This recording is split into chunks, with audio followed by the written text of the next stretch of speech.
Hello friends, welcome back to my channel physics with Bix. जैसे कि पिछले video में मैंने बोला था कि इस वाले वीडियो में मैं डिस्कस करूँगा स्टैटिस्टिकल मैकेनिक्स के कुछ फंडामेंटल्स लेके।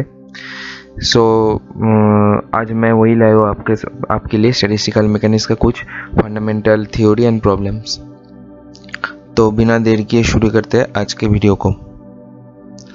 तो पहले हम लोग डिस्कस करेंगे What are the postulates of statistical mechanics? पहला postulates है the configuration of particles is completely described by 6 coordinates, उसमें x y z and px py pz। ये x y z है positional coordinate and px py pz है momentum coordinates। This 6 dimensional space is known as phase space। ये तो आप लोगों को पता ही होगा। And this phase space is divided into large number of elementary cells and these cells are called phase cells। और ये जो phase cells है, ये हर एक phase cells का वॉल्यूम होता है HQ। दूसरा पोस्टुलेट है कि the most fundamental postulates of statistical mechanics, ये है principle of equal a priori probability। Means एक मैक्रोस्टेट का जितना भी माइक्रोस्टेट होगा वो सब इक्वली प्रोबेबल होगा।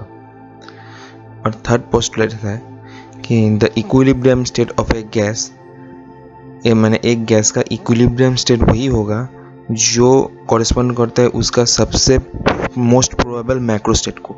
मतलब एक गैस का मोस्ट प्रोबेबल मैक्रोस्टेट जो होगा वही होगा उसका इक्विलिब्रियम स्टेट। ठीक है, तो फिर से एक बार देख लेते हैं तीनों पोस्टुलेट्स। पहला पोस्टुलेट्स है कि एक पार्टिकल का कॉन्फ़िगरेशन को हम लोग कम्प्लीटली डिकोड कर सकते हैं 6 कोऑर्डिनेट्स के द्वारा। ये 6 कोऑर्डिनेट है x y z and px py pz। तो ये जो 6 डायमेंशनल जो स्पेस होता है इसको बोलते हैं फेज स्पेस। एंड ये फेज स्पेस डिवाइड होता है कुछ सेल्स में, ये इस सेल्स को कहता है फेज सेल्स। और एक फेज सेल्स का वॉल्यूम होता है HQ। उसके बाद आता है जो सेकंड पोस्टुलेट, उसमें बोलता है कि it is the fundamental postulates of statistical mechanics and this is called the postulates of equal A प्रायोरी probability. Means एक मैक्रोस्टेट का जितना भी माइक्रोस्टेट रहेगा सब इक्वली प्रोबेबल रहेगा। और थर्ड पोस्टुलेट एक गैस का जो मोस्ट प्रोबेबल मैक्रोस्टेट होगा वही होगा उसका इक्विलिब्रियम स्टेट। ठीक है, अब हम लोग डिस्कस करेंगे मतलब स्टैटिस्टिकल मैकेनिक्स में कि कितने टाइप्स में क्लासिफाइड है। स्टैटिस्टिकल मैकेनिक्स का मेन 2 क्लासिफिकेशन है, क्लासिकल स्टैटिस्टिकल मैकेनिक्स है, क्वांटम स्टैटिस्टिकल मैकेनिक्स। तो क्लासिकल स्टैटिस्टिकल मैकेनिक्स क्या है? क्लासिकल स्टैटिस्टिकल मैकेनिक्स वही है जो डील करता है डिस्टिंग्विशेबल एंड आइडेंटिकल पार्टिकल के साथ, आइडेंटिकल डिस्टिंग्विशेबल पार्टिकल के साथ जिसका स्पिन कुछ भी हो सकता है, ऑफ एनी स्पिन। ठीक है। और क्वांटम स्टैटिस्टिकल मैकेनिक्स डील करता है systems with indistinguishable identical particles. ठीक है। और क्वांटम स्टैटिस्टिकल मैकेनिक्स का भी 2 पार्ट है, क्या बोर्स-आइंस्टाइन स्टैटिस्टिक्स है फर्मी-डिराक स्टैटिस्टिक्स। तो बोर्स-आइंस्टाइन स्टैटिस्टिक्स वही है जो अप्लाई होता है पार्टिकल विद जीरो और इंटीग्रल स्पिन के ऊपर। मतलब जितना भी पार्टिकल क्वांटम पार्टिकल है जिसका स्पिन जीरो और इंटीग्रल है वो बोर्स-आइंस्टाइन स्टैटिस्टिक्स फॉलो करेगा। और जितना भी क्वांटम पार्टिकल है जिसका स्पिन है हाफ और इंटीजर स्पिन वो फर्मी-डिराक स्टैटिस्टिक्स फॉलो करेगा। दूसरा क्लासिफिकेशन है कि जो बोर्स-आइंस्टाइन स्टैटिस्टिक्स जो फॉलो करता है वो सब पार्टिकल पाउली एक्सक्लूशन प्रिंसिपल नहीं फॉलो करेगा। जो बोर्स-आइंस्टाइन पार्टिकल स्टैटिस्टिक्स फॉलो करते हैं उसको हम बोलते हैं बोसॉन्स बोलते हैं। और जो फर्मी-डिराक स्टैटिस्टिक्स फॉलो करते हैं उसको हम लोग बोलते हैं फर्मियन। ठीक है। और फर्मी-डिराक स्टैटिस्टिक्स जो फॉलो करता है मतलब फर्मियंस वो पाउली एक्सक्लूशन प्रिंसिपल फॉलो करता है। फर्मियन का जो एग्जांपल है लाइक इलेक्ट्रॉन प्रोटॉन न्यूट्रॉन, ये सब फर्मियंस है। और बोसॉन्स है like photon means H new, यह बोसॉन। ठीक है।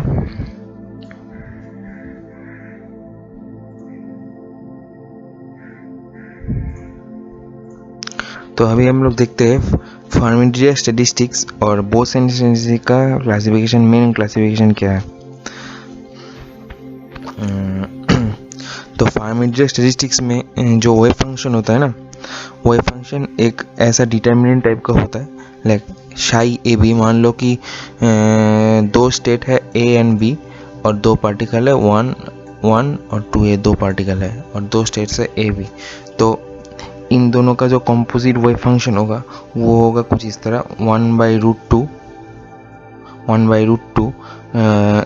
और ये determinant of phi-a1 phi-a2 phi-a1 phi-a2 phi-b1 phi-b2। मतलब पहला रो में होगा ए स्टेट में पार्टिकल 1 एंड 2 और दूसरा रो में होगा बी स्टेट में दोनों बी स्टेट में पार्टिकल 1 एंड 2 और इसका एक डिटर्मिनेंट में होगा। इसको हम बोलते हैं स्लेटर डिटर्मिनेंट। तो इसमें मतलब जो होता है कि ये क्रॉस मल्टीप्लाई करके ये टर्म और ये टर्म डिटर्मिनेंट का जो रूल फॉलो करता है, क्रॉस मल्टीप्लाई करके ये दोनों नेगेटिव हो जाते हैं, मतलब डिफरेंस लेते हैं हम लोग। तो इसलिए जो फर्मी स्टैटिस्टिक्स का जो वेव फंक्शन होता है वो कम्यूटेबल नहीं होता। मतलब अगर हम लोग अभी ए और बी को या फिर 1 और 2 को एक्सचेंज कर दे, पार्टिकल 1 2 को एक दूसरे में एक्सचेंज कर दे, तो वो जो नया स्टेट जो होगा वो पहला स्टेट का नेगेटिव होगा। मतलब यहाँ पर अभी ये क्या है, शाई ए बी 1 2 है, ये है शाई phi-a1 phi-b2 minus phi-a2 phi-b1। अभी अगर 1 2 को एक्सचेंज कर दे तो ए के जगह 2 चला जाएगा और बी के जगह 1 चलाएगा। मतलब ऐसा ये 1 2 कर दे तो ये टर्म ये हो जाएगा और ये टर्म ये हो जाएगा। तो एक यहाँ पर एक माइनस है तो ये माइनस सामने आ जाएगा। तो जो रिजल्टेंट जो फंक्शन होगा, अगर दोनों एक्सचेंज करें तो रिजल्टेंट जो फंक्शन होगा वो पहले वाला फंक्शन का नेगेटिव आएगा। मतलब phi-a-b 2 1 ये होगा माइनस phi-a-b 1 2। ठीक है। और अगर हम लोग दोनों पार्टिकल के जगह, मतलब दोनों पार्टिकल के जगह एक ही पार्टिकल रख दे, मैंने दोनों पार्टिकल को सेम रखे या फिर दोनों स्टेट को सेम रखे, मतलब ए और बी को सेम कर दे, दोनों अलग स्टेट नहीं ले, एक ही स्टेट ले रहे हैं, तो phi-a1 2 और phi equals to phi-bb1 2 equals to 0 हो जाएगा। मतलब यहाँ पर एक बी के जगह ए कर दे, यहाँ पर बी के जगह ए कर दे, तो दोनों टाइम सेम हो जाएगा, ये 0 हो जाएगा। मतलब दो फॉर्मेशन कभी भी एक स्टेट में रह नहीं सकता। इसका मतलब ये हो रहा है, यही होता है पाउलिस एक्सक्लूशन प्रिंसिपल। और उसी जगह अगर बोस-आइंस्टाइन स्टैटिस्टिक्स को देखें तो यहाँ पर जो एक फंक्शन होता है शाई ए बी 1 2 वो कुछ इस तरह होता है 1/√2 इंटू ये phi-a1 phi-b2। देखिए टर्म दोनों का सेम है, ये टर्म सेम है, लेकिन यहाँ पर जो माइनस है यहाँ पर प्लस है। तो अगर हम लोग दोनों पार्टिकल को या फिर दोनों स्टेट को एक्सचेंज कर दे तो इसका जो वैल्यू रहेगा वो पहले जैसा ही रहेगा, इसका वैल्यू में कोई चेंज नहीं रहेगा। यहाँ पर ए के जगह अगर बी कर दे और बी के जगह अगर ए के जगह अगर बी कर दे और बी के जगह ए कर दे तो ये टर्म ये हो जाएगा और ये टर्म ये हो जाएगा, मतलब दोनों सेम ही रहेगा। और अगर ये हम लोग दोनों स्टेट की जगह एक ही स्टेट रख दें, मतलब अगर हम लोग शाई a1 2 कैलकुलेट करें तो उसका वैल्यू आएगा कुछ इस तरह √2 इंटू phi-a1 इंटू phi-a2। मतलब वो 0 नहीं होगा, नॉट इक्वल्स टू 0। मतलब बोसॉन जो पार्टिकल होता है वो दोनों एक ही स्टेट में, एक स्टेट में दो बोसॉन्स रह सकता है। ठीक है, एक स्टेट्स में दो बोसॉन रहते हैं। जहाँ हम लोग एफडी में देखा था एक स्टेट्स में दो फॉर्मेट्स नहीं रह सकता, लेकिन वहाँ पर हम लोग देख रहे हैं कि एक स्टेट्स में दोनों बोसॉन्स रह सकता है। चलिए गाइस, अब देख लेते हैं तीनों ये जो डिस्ट्रीब्यूशन फंक्शन है, मतलब Maxwell Boltzmann, bourse-Einstein and Fermi-Dirac, के तीनों का डिफरेंस देख लेते हैं एक छोटे से एग्जांपल के माध्यम से। मान लीजिए हमारे पास दो पार्टिकल है ए एंड बी और तीन एनर्जी स्टेट है 1 2 3। अभी मैक्सवेल बोल्ट्जमैन पार्टिकल, जो सब particle Maxwell Boltzmann physics follow करते हैं वो सब है क्लासिकल पार्टिकल। मतलब वो सब पार्टिकल डिस्टिंग्विशेबल है। मतलब पार्टिकल एक स्टेट में दो पार्टिकल या दो से ज़्यादा इनफाइनाइट नंबर ऑफ पार्टिकल रह सकता है, ठीक है। तो अगर हम ये दो ए और बी जो मैक्सवेल एम बी पार्टिकल है, ये दोनों को अगर 3 स्टेट में सजाए तो टोटल हम लोगों के पास 9 पॉसिबिलिटी आता है। मतलब पहले स्टेट में मान लो पहला डिस्ट्रीब्यूशन 1 में मान लो कि ए पार्टिकल एक स्टेट में 1 में है, बी पार्टिकल स्टेट 2 में है। वैसे अभी ये दोनों डिस्टिंग्विशेबल है, तो अगर ये और बी एक्सचेंज हो जाए तो एक और पॉसिबिलिटी हो सकता है, ठीक है, जो है पार्टिकल स्टेट 1 में बी और स्टेट 2 में ए। अभी मान लीजिए वैसा ही पार्टिकल स्टेट 2 में ए पार्टिकल है, स्टेट 3 में बी पार्टिकल है। अभी ये दोनों एक्सचेंज होके स्टेट 2 में अगर बी पार्टिकल आ गया और स्टेट 3 में अगर पार्टिकल ए आ गया तो वो एक और पॉसिबिलिटी हो सकता है। ऐसा करके हम लोग वैसे ही स्टेट 1 में ए और स्टेट 3 में बी और इंटरचेंज करने से स्टेट 1 में बी स्टेट 3 में ए ऐसे टोटल यहाँ पर हम लोग 6 डिस्ट्रीब्यूशन देख लिया। और अभी मैं पहले बोला था कि ये सब पार्टिकल एक स्टेट में 2 रह सकता है। तो मान लीजिए स्टेट 1 में ए बी है, ये एक डिस्ट्रीब्यूशन है। डिस्ट्रीब्यूशन नंबर 8 है, स्टेट 2 में ए बी है, और एक और डिस्ट्रीब्यूशन हो सकता है स्टेट 3 में ए बी है। तो टोटल हमारे पास 9 डिस्ट्रीब्यूशन आ रहा है। वैसे ही अगर हम बीई की बात करें, बोस-आइंस्टाइन की बात करें, तो ये सब पार्टिकल क्वांटम पार्टिकल है, इनडिस्टिंग्विशेबल है। मतलब हम लोग ये सब पार्टिकल को एक दूसरे से अलग नहीं कर सकते, इसलिए हम लोग दोनों पार्टिकल को ए मान लिया, ठीक है। अभी पार्टिकल ए 1 नंबर स्टेट में है, वैसे ही पार्टिकल एक और पार्टिकल ए 2 नंबर स्टेट में। अभी ये दोनों तो अगर इंटरचेंज कर दिया तो अब तो नया पॉसिबिलिटी नहीं हो रहा, तो कोई नया स्टेट नया वे नहीं हो रहा। वो तो दोनों क्योंकि दोनों इनडिस्टिंग्विशेबल है, तो अगर ये दोनों इनडिस्टिंग्विशेबल पार्टिकल को हम लोग एक दूसरे के रिप्लेस कर दिया एक दूसरे से, तो वो नया पॉसिबिलिटी नहीं हो रहा, सेम पॉसिबिलिटी रह रहा है, पहले जैसे ही रह रहा है डिस्ट्रीब्यूशन। ऐसे ही डिस्ट्रीब्यूशन 2 में particle A particle 2 number state में और एक ए पार्टिकल 3 नंबर स्टेट में। वैसे ही डिस्ट्रीब्यूशन 3 में एक particle A number first state में, और ये एक ए जो है थर्ड स्टेट में।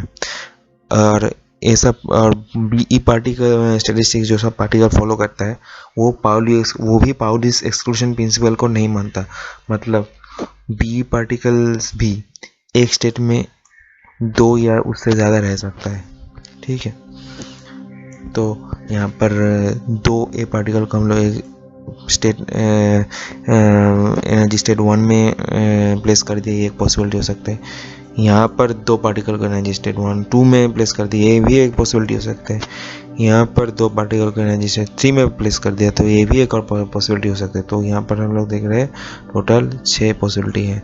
यहाँ पर हम लोग देख रहे हैं टोटल 9 पॉसिबिलिटी।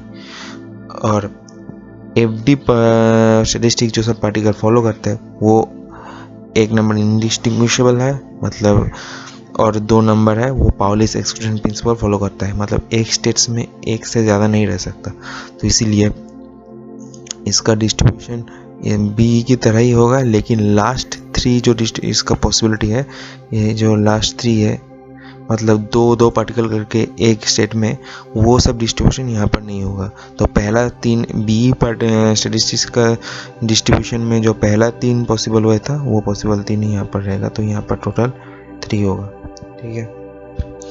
तो यहाँ पर एक फॉर्मूला है जो डिफरेंट डिस्ट्रीब्यूशन फंक्शन में जितना नंबर ऑफ माइक्रोस्टेट्स हो सकता है, नंबर ऑफ माइक्रोस्टेट्स जो हो सकता है वो डिपिक्ट करता है ये फार्मूलाज। लाइक मैक्सवेल बोल्ट्जमैन के लिए जो फार्मूला है gi⁴ni, मतलब अगर ये फार्मूला हम लोग यहाँ पर इस एग्जांपल में अगर हम लोग अप्लाई करें, तो यहाँ पर हम लोग देख रहे हैं कि 3 एनर्जी स्टेट था, तो gi यहाँ पर 3 होगा, और यहाँ पर पार्टिकल 2 था ए और बी, तो ये 2 ni 2 होगा, gi3 स्क्वायर मतलब 9, तो यहाँ पर 9 डिस्ट्रीब्यूशन हो रहा था। तो और अभी देखते हैं कि बी का स्टेटिस्टिक्स का जो फॉर्मूला है वो NI plus GI minus 1 CNI, ठीक है। वैसे ही अगर ये फॉर्मूला अगर यहाँ पर अप्लाई करें, ये फॉर्मूला जो है ये फॉर्मूला ये अगर यहाँ पर अप्लाई करें तो यहाँ पर NI है 3 पर energy state NI 3 sorry NI 2 है, 2 पार्टिकल है NI 2, GI है 3, तो ये हो रहा है 2 प्लस 3 माइनस 1 C, NI है 2, मतलब ये हो रहा है कि 3 4 5 4 C2, मतलब 4 फैक्टोरियल डिवाइड बाई 2 इंटू 2, मतलब 4 into 3 into 2 divided by 4 cut गया, मतलब ये 6 पॉसिबिलिटी हो रहा है। तो यहाँ पर हम लोग देखे थे यहाँ पर 6 पॉसिबिलिटी था, ठीक है।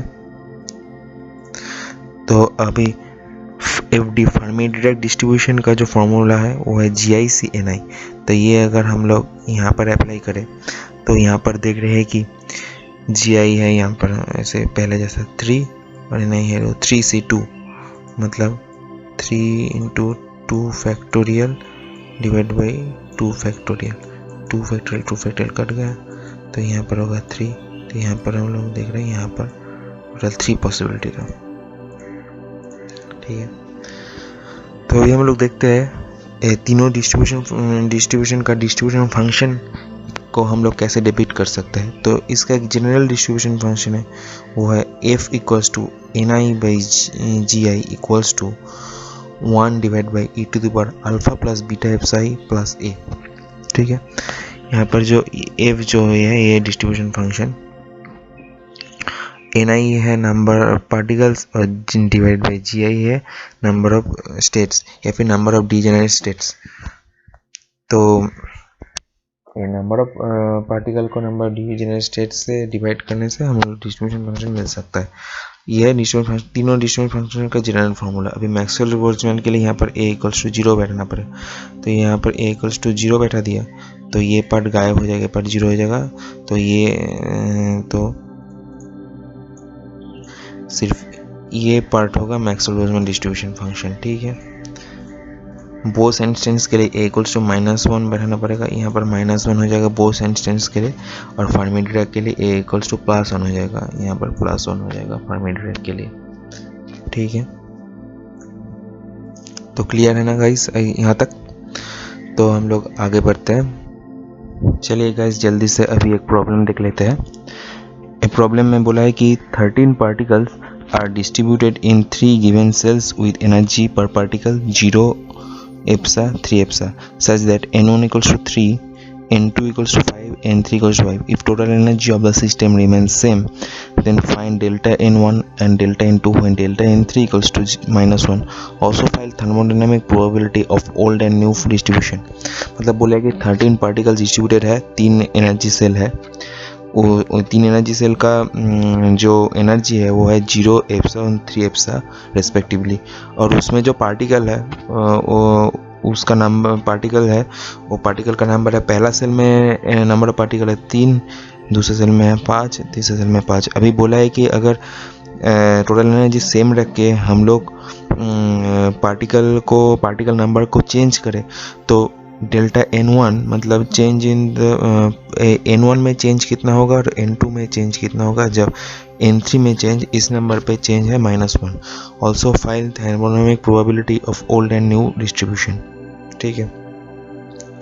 तो हम लोग यहाँ पर देखिए कि N1 plus N2 plus N3 equals to constant, पहले टोटल नंबर ऑफ कॉन्स्टेंट वो है 13, तो delta N1 plus delta N2 plus delta N3 equals to 0 हो जाएगा, तो delta N1 plus delta N2 equals to 1 हो जाएगा, equals to minus delta N3। अभी डेल्टा N3 हुआ -1, तो delta N1 plus delta N2 equals to 1 हो जाएगा।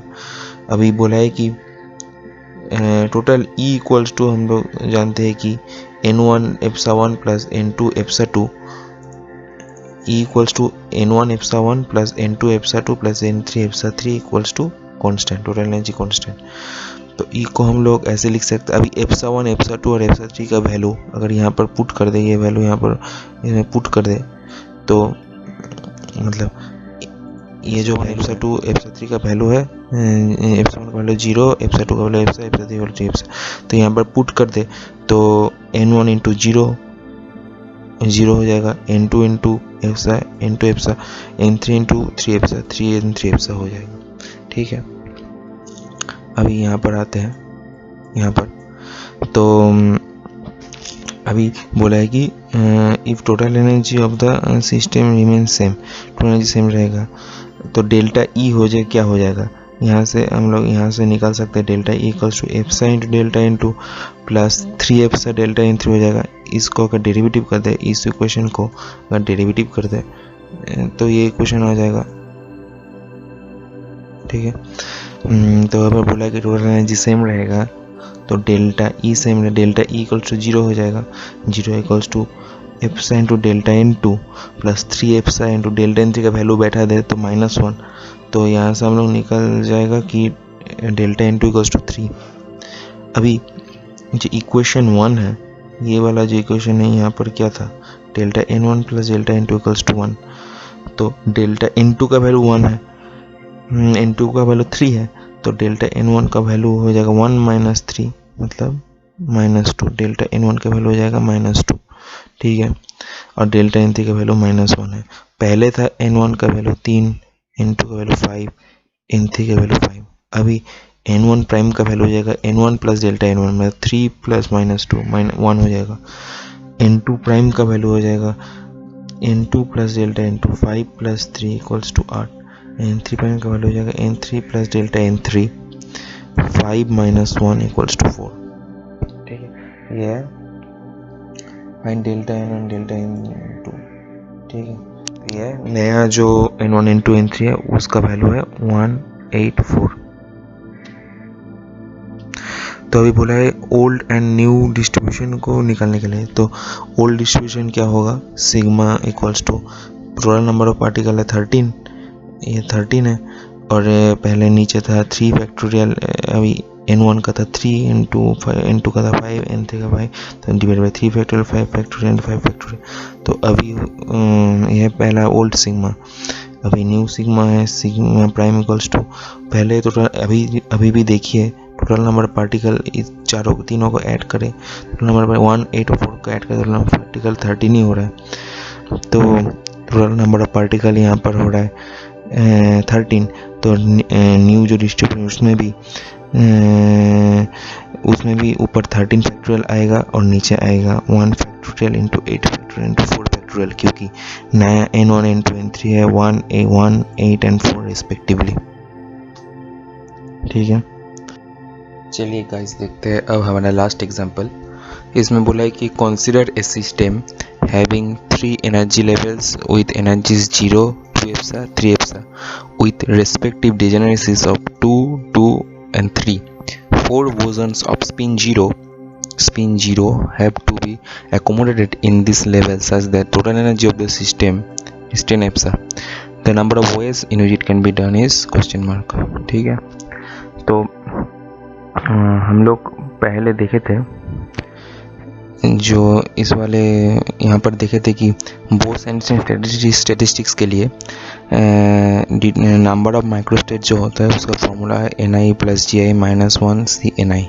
ठीक है, ni plus G I minus 1 C N आई। तो हम लोग वही फॉर्मूला यहाँ पर अप्लाई करेंगे। तो यहाँ पर नंबर ऑफ माइक्रोस्टेट्स है, नंबर ऑफ पॉसिबल वेज और नंबर ऑफ माइक्रोस्टेट्स है ni plus G I minus 1 C N I.